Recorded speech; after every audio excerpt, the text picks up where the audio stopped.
ఇక breaking news చూస్తున్నాం. ఏపీలో పార్టీ ఆఫీసుల చుట్టూ రాజకీయం నడుస్తుంది.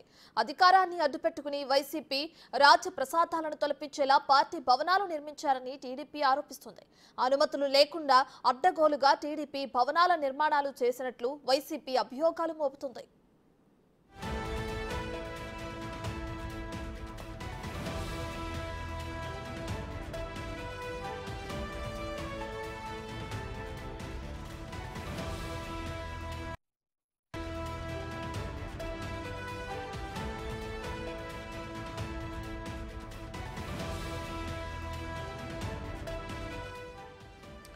జగన్ 5 ఏళ్ల పాలనలో ప్రజాధనంతో ప్రభుత్వ భూముల్లో ఎన్నో భవనాలు నిర్మించారు.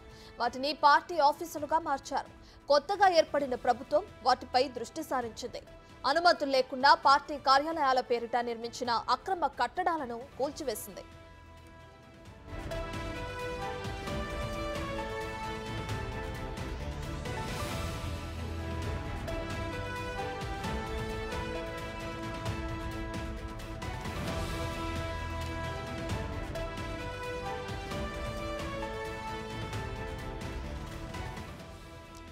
తాడేపల్లిలో నిర్మాణం పూర్తి కావచ్చిన బిల్డింగ్ ను కూల్చేసిన నేపథ్యంలో మిగతా జిల్లాల్లోని వైసీపీ కార్యాలయాలకు నోటీసులు ఇస్తున్నారు. ఏలూరు నడిపొట్టున కోట్ల విలువైన ప్రభుత్వ భూమిలో వైసీపీ కార్యాలయం ప్యాలెస్ ని తలపించేలా నిర్మించడంలో జిల్లా వాసులు విమర్శలు గుప్పిస్తున్నారు. అటు కర్నూలులోని వైసీపీ కార్యాలయ నిర్మాణం వివాదాస్పదంగా మారింది. చిత్తూరు జిల్లా గంగవరంలో శ్రీలంక కాలనీ వాసులకు కేటాయించిన స్థలంలో దౌర్జన్యంగా పార్టీ ఆఫీసును నిర్మించారు. అటు మచిలీపట్నంలో 2 ఎకరాల్లో స్థలం కేటాయించారనే ఆరోపణలు వస్తున్నాయి.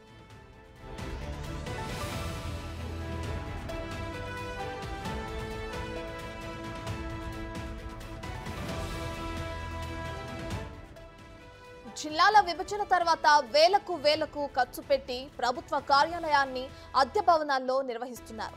ఈ క్రమంలో వైసీపీ కార్యాలయాలు మాత్రం ప్రభుత్వ భూముల్లోనే దర్జాగా కట్టుకోవడంపై ప్రజలు తీవ్రంగా మండిపడుతున్నారు. ప్రభుత్వ ఆదాయానికి గండికొట్టి ప్రభుత్వ భూమినే వైసీపీకి కట్టబెట్టడంపై ప్రజలు ఆగ్రహం వ్యక్తం చేస్తున్నారు.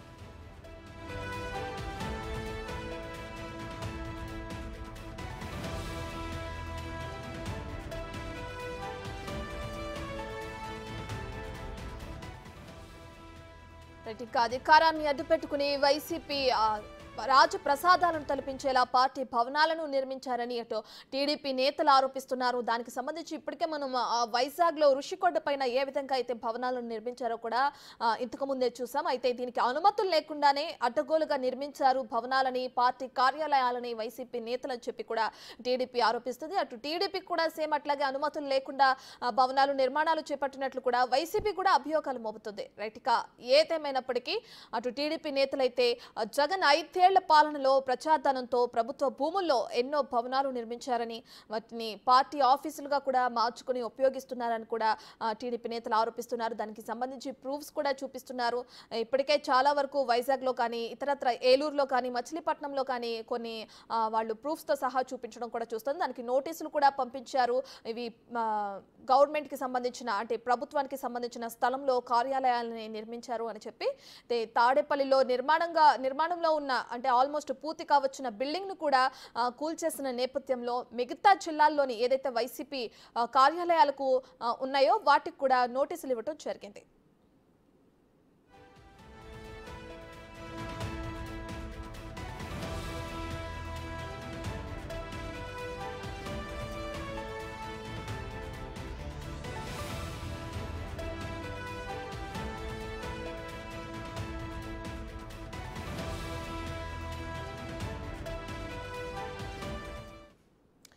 ఇదే అంశానికి సంబంధించి మరింత సమాచారాన్ని మా ప్రతినిధి రాజు వైజాగ్ నుండి లైవ్ లో అందిస్తారు.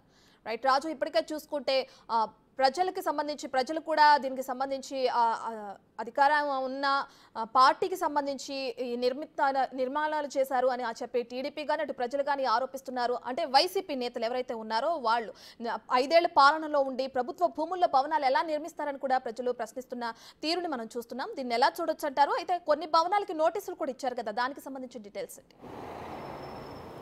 అంటే ఒకటి కాదు, రెండు కాదు, దాదాపుగా 26 జిల్లాల్లో కలిపి 42 ఎకరాలకు పైనే ప్రభుత్వ భూముల్ని వైసీపీ కార్యాలయాల నిర్మాణం కోసం 26 జిల్లాల్లో ఉన్నటువంటి వైసీపీ కార్యాలయాల కోసం భూమిని సేకరించడం, దాన్ని కేవలం ఎకరాకి 1000 రూపాయలు మాత్రమే సంవత్సరానికి, అది కూడా నెలకు కాదు సంవత్సరానికి ఎకరాకు 1000 రూపాయలు మాత్రమే అద్దె చెల్లించేలాగా మొత్తం ప్రభుత్వం దగ్గర నుంచి భూములు తీసుకున్నటువంటి పరిస్థితి కనిపిస్తుంది. అలా 42 ఎకరాలకు పైన తీసుకున్నారు. వాటిని అంటే మార్కెట్ వాల్యూలో చూస్తే దాదాపుగా 670 కోట్లకు పైనే వాల్యూ ఉంటుంది. అంటే ఇంత విలువైన భూముల్ని గత 5 సంవత్సరాల కాలంలో వైసీపీ అధికారంలో ఉన్నటువంటి సమయంలో ప్రభుత్వ భూములకు సంబంధించి భూములు తీసుకుని వైసీపీ కార్యాలయాల నిర్మాణం అయితే చేపట్టడం అయితే జరిగింది. అయితే ఈ నిర్మాణాలన్నీ కూడా వేటికి పర్మిషన్ లేవు, ఎట్లాంటి అనుమతులు తీసుకోకుండా నిర్మాణాలు చేపడుతున్నారని కొత్తగా వచ్చినటువంటి ఎన్డీఏ ప్రభుత్వం ప్రస్తుతం అయితే అధికారులకు ఆదేశాలు జారీ చేసినటువంటి నేపథ్యంలో ప్రస్తుతం అయితే అన్ని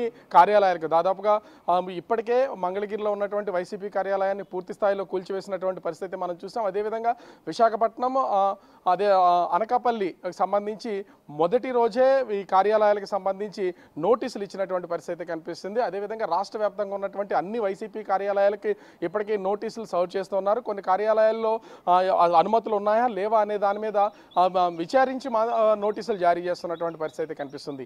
ముఖ్యంగా చూస్తే 33 సంవత్సరాలకి లీజుకి తీసుకున్నటువంటి ఈ ప్రభుత్వ భూములకు సంబంధించి ఇప్పటికే దాదాపుగా అన్ని వైసీపీ కార్యాలయాలు నిర్మాణాలు పూర్తయినాయి. చివరిలో ఇంటీరియర్ పెయింటింగ్ చేస్తున్నటువంటి పరిస్థితి ఉంది. మరి కొద్ది రోజుల్లో వాటిని ప్రారంభోత్సవాలు కూడా చేసే అవకాశం అయితే కనిపిస్తుంది. ఈ నేపథ్యంలో ఆ నిర్మాణాలు చేపట్టడానికి ఏ విధమైనటువంటి అనుమతులు తీసుకోలేదు.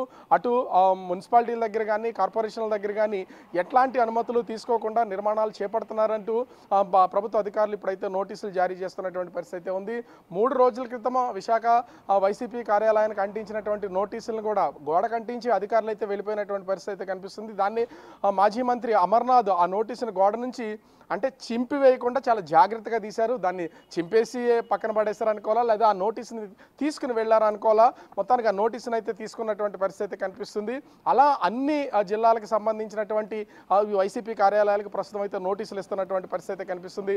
అయితే అటు వైసీపీ నుంచి టీడీపీ నుంచి కూడా 2 పార్టీల నుంచి ఆరోపణలు ప్రత్యారోపణలు అయితే కొనసాగుతున్నటువంటి పరిస్థితి ఉంది. ఇప్పటికే అధికార పార్టీకి సంబంధించినటువంటి కూటమి ప్రభుత్వంలోని కొంతమంది నాయకులు అధికారులు కూడా ఖచ్చితంగా అనుమతులు లేకుండా ఈ నిర్మాణాలు అయితే చేపట్టారు. సంవత్సరానికి ఒక ఎకరాకు 1000 రూపాయలు అంటే దాదాపుగా 1.5 ఎకరం నుంచి 2 ఎకరాల మధ్యన ప్రతి వైసీపీ కార్యాలయ నిర్మాణానికి భూమిని అయితే తీసుకున్నటువంటి పరిస్థితి ఉంది. సంవత్సరానికి 2000 రూపాయలు కేవలం అద్దె చెల్లిస్తూ ఈ భారీ భవనాల నిర్మాణం చేపట్టారంటూ ఇప్పటికే టీడీపీకి సంబంధించినటువంటి నాయకులు విమర్శలు చేస్తున్నటువంటి పరిస్థితి ఉందంటే ప్రజాధనానికి సంబంధించి ప్రభుత్వ ఆస్తుల భూములన్నింటినీ కూడా వీళ్ళు తీసుకుని ఈ విధమైనటువంటి భారీ ప్యాలెస్లు భవనాలు నిర్మాణం చేస్తున్నారని ఇప్పటికే టీడీపీ ఆరోపణ చేస్తున్నటువంటి పరిస్థితి ఉంది. మరోపక్క వైసీపీ నుంచి కూడా ఆరోపణలకి ఎదురుదాడి అయితే మొదలైనటువంటి పరిస్థితి ఉంది. 2014 నుంచి 19 వరకు టీడీపీ అధికారంలో ఉన్నప్పుడు కూడా కేవలం సంవత్సరానికి 1000 రూపాయల అద్దె ప్రాతిపదికన 99 సంవత్సరాలకి లీజుకి తీసుకుని ఆ ప్రభుత్వ భూముల్లో టీడీపీ కార్యాలయాలు అయితే నిర్మాణం చేపట్టారని అటు వైసీపీ కూడా దాడి చేస్తున్నటువంటి పరిస్థితి ఉంది. అంటే టీడీపీ వైసీపీల మధ్యన జరుగుతున్నటువంటి ఈ దాడి రాష్ట్ర వ్యాప్తంగా కొనసాగుతున్నటువంటి పరిస్థితి కనిపిస్తుంది. ఇది ఎక్కడ చూసినా కూడా అటు వైసీపీ తీసుకున్నా లేదా టీడీపీ తీసుకున్నా కూడా కేవలం అది ప్రజలకు సంబంధించినటువంటి ఆస్తులు, ప్రభుత్వ భూములు. ప్రభుత్వ భూమి అంటే ప్రజలకు సంబంధించినటువంటి భూమి. ఇప్పుడు వైసీపీ మీద చేస్తున్నటువంటి ఆరోపణలో దాదాపుగా 670 కోట్ల రూపాయలు విలువైనటువంటి అత్యంత ఇంపార్టెంట్ ఉన్నటువంటి ప్లేసెస్లో ఉన్న ఈ వైసీపీ కార్యాలయాలకు సంబంధించి ఇంత వాల్యూ అయిన భూముల్ని ఎలా తీసుకుంటారు, ఇన్ని సంవత్సరాలకి లీజుకని వీళ్ళ ఏ విధమైనటువంటి జీవోలు ఇష్యూ చేస్తారని టీడీపీలో ఉన్నటువంటి నాయకులైతే ఆరోపణలు చేస్తున్నటువంటి పరిస్థితి ఉంది. అటు విశాఖకు సంబంధించినటువంటి జనసేన నాయకులైతే టీడీపీ అటు విశాఖ అదేవిధంగా అనకాపల్లి కార్యాలయాలు ఇప్పటికే పూర్తయినటువంటి నేపథ్యంలో ఈ అక్రమ నిర్మాణాలు అటు జీవీఎంసీ అదేవిధంగా జిల్లా కలెక్టర్ ఈ రెండింటినీ పర్యవేక్షిస్తారు. కానీ రెండింటి దగ్గర నుంచి ఎట్లాంటి అనుమతులు లేవు. కేవలం వీళ్ళు విఎంఆర్డీఏ నుంచి అనుమతులు తీసుకుని కలెక్టర్ త్వరితగతిన ఈ ఫైళ్ళన్నీ మూవ్ చేసే ప్రయత్నం అయితే చేసి వాటిని పర్మిషన్లు ఇచ్చే ప్రయత్నం అయితే చేశారు. ఖచ్చితంగా ఇవి అనధికారిక బిల్డింగ్స్, ఎట్లాంటి అనుమతులు లేకుండా నిర్మాణాలు చేపట్టారు కాబట్టి ఈ 2 బిల్డింగ్ని తక్షణమే కూల్చివేయాలంటూ ఆందోళన చేస్తున్నటువంటి పరిస్థితి ఉంది. ఇప్పటికే అటు సిఎస్ కూడా దీని మీద ఫిర్యాదు చేస్తున్నటువంటి పరిస్థితి కనిపిస్తుంది. ఇదే విధానం అటు నిన్న రాజమండ్రి కానీ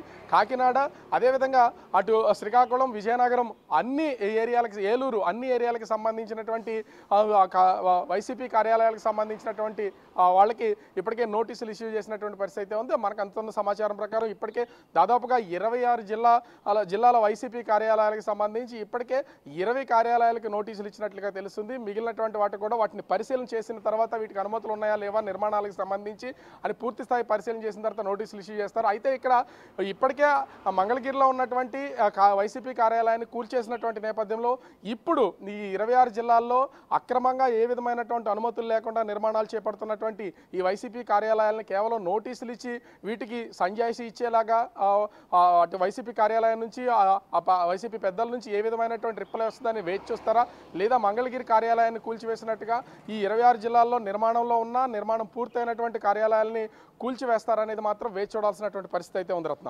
రైట్ రాజు, అయితే ప్రభుత్వ ఆదాయానికి గండికొట్టి ఏ విధంగా అయితే ప్రభుత్వ భూమిలోనే వైసీపీ ఇంతకు ముందు పరిపాలించినప్పుడు ఏ విధంగా అయితే కట్టడాలను చేపట్టిందో కూడా మనం చూస్తున్నాం. అయితే దీన్ని ఎలా చూడొచ్చు అంటారు? ఒక పక్కన ప్రజలు కూడా ఆగ్రహం వ్యక్తం చేస్తున్నారు. సో ఓవరాల్ గా దీన్ని బట్టి చూస్తే వైసీపీ 5 ఏళ్లలో ఏ విధంగా అరాచకాలకి పాల్పడిందో ఒక్కటొక్కటిగా బయటపడుతున్నాయి. ఇక్కడ నుంచి స్టార్ట్ అయింది అనుకోవచ్చు అంటారా? అంటే ఖచ్చితంగా కూటమి ప్రభుత్వం అయితే గత 5 సంవత్సరాల్లో వైసీపీ అధికారంలో ఉండి వైసీపీ నాయకులు కానీ వైసీపీ ప్రభుత్వం కానీ అదేవిధంగా వైసీపీ అంటే అనునాయులుగా వ్యవహరించినటువంటి అధికారులు కానీ ఎంత భూములు అదేవిధంగా గనులు ఇతరాలకు సంబంధించినటువంటి ప్రజాధనాన్ని ఎలా దుర్వినియోగం చేశారో వాటన్నింటినీ కూడా వెనక్కి లాగుతాం, వాటన్నింటినీ విచారణ చేస్తాం, వాటన్నింటినీ బయట పెడతామని కూటమి ప్రభుత్వం ఇప్పటికే ప్రకటించినటువంటి పరిస్థితి ఉంది. ముందుగా ఇప్పటికే రిషికొండ ప్యాలెస్ మీద ఒక రాద్ధాంతం అయితే చూసాం. దాదాపుగా 500 కోట్ల రూపాయలతో నిర్మాణం చేపట్టి అది ఇప్పుడు దేనికి ఉపయోగిస్తారనేది అర్థం కానటువంటి పరిస్థితిలో ఆ నిర్మాణం అయితే ఉంది. కానీ అది ప్రభుత్వ భూమి, ప్రభుత్వానికి సంబంధించినటువంటి ఆస్తులు, ప్రజల ధనం దాదాపు 500 కోట్ల రూపాయలు ఇప్పటికే అవి వ్యర్థమైనవి అనేది ఒకటి తెలుస్తున్నటువంటి పరిస్థితి అయితే ఉంది. ఈ కోణంలోనే చూస్తే 26 జిల్లాల్లోనూ దాదాపుగా మొత్తం ప్రభుత్వానికి సంబంధించి ఒక్కొక్క జిల్లాలో 2 ఎకరాలు, ఒక్కొక్క జిల్లాలో ఎకరం 50 సెంట్లు, ఒక్కొక్క జిల్లాలో ఎకరం 75 సెంట్లు, ఇలా మొత్తము 26 జిల్లాల్లో కూడా భూములు సేకరించినటువంటి పరిస్థితి ఉంది. ఇదంతా ప్రభుత్వానికి సంబంధించిందైనా కూడా ప్రజల ఆస్తి అంటే దాదాపుగా 670 కోట్ల రూపాయలు విలువైనటువంటి ఆస్తుల్ని ఒక పార్టీకి సంబంధించినటువంటి ప్రతినిధులు, ఒక పార్టీకి సంబంధించినటువంటి వ్యక్తి దీన్ని హస్తగతం చేసుకునే ప్రయత్నం అయితే చేస్తున్నారని అనేది ఇక్కడ కనిపిస్తుంది. దాదాపుగా 33 సంవత్సరాల లీజు అంటే దాదాపు ఎన్ని జనరేషన్లో దాటుకుంటూ వెళ్తాయో దీన్ని బట్టి అర్థం చేసుకోవచ్చు. అంటే ప్రజా ధనానికి గండి కొడుతున్నారు, ప్రజా ధనాన్ని దుర్వినియోగం చేయడంతో పాటుగా సొంతం చేసుకునే ప్రయత్నం చేస్తున్నారనే ఆరోపణలు వినిపిస్తున్నాయి. ప్రజల నుంచి కూడా తీవ్ర ఆగ్రహ ఆవేశాలు అయితే వ్యక్తం అవుతున్నటువంటి పరిస్థితి ఉంది. ఇప్పటికే అటు టీడీపీ, జనసేన, బీజేపీ నాయకులు దీని మీద మండిపడుతున్నటువంటి పరిస్థితి కనిపిస్తుంది Ratna. Right, thank you Raju, thank you for the update.